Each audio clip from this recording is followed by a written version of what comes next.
ভাই আজকে আমি আপনার একটা কথা কমু। আমার হাতে দেখতেছেন একটা স্পিডের বোতল। আগে মানুষের ঘরে আইলে বা মানুষের দোকানে আইলে এক কাপ চা খাওয়াইতো আর এক গ্লাস পানি দিত। তো আরেক বেটা স্পিড খাওয়া দিকা হে বেটার স্পিড খাওয়ান লাগবে না, স্পিড না খাওয়াইলে সরব হে বেটা খাওয়াইতেছে আমরা খাওয়াইতে না গেলে।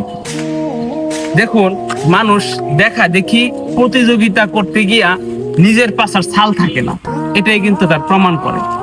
আপনার যদি সামর্থ্য আছে উদ্যোগ দিয়ে তার আপ্যায়ন করবেন, কিন্তু তার দেখা দেখি আপনার ধন ভান্ডার শেষ করে তাকে দিয়ে দিতে হবে, এটা কোনো মানে হয় না।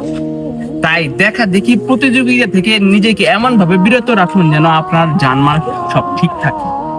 এমন প্রতিযোগিতা করবেন না যেটা আপনার স্থাবর অস্থাবর নিয়ে টানাটানি লাগে।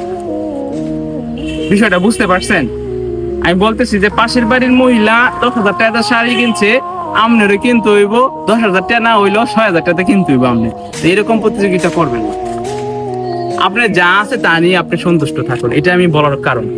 মানে ট্রেন্ডে আমরা না থাকি। এখন ওই লোক আইফোন কিনছে, আমার আইফোন কিনতে হইব যেমনিও, এইরকম ট্রেন্ড করলে হবে না। আপনার 5 সাল কিছুই থাকবে না। আপনি এখন যে একটা আনন্দে আছেন, পরবর্তীতে এটা কিন না আপনি যে একটা কষ্টে দুঃখের লাঞ্ছনা আপনি ভোগ করবেন, এটা পৃথিবী আমনে ছাড়া আর কেউ জানতো না।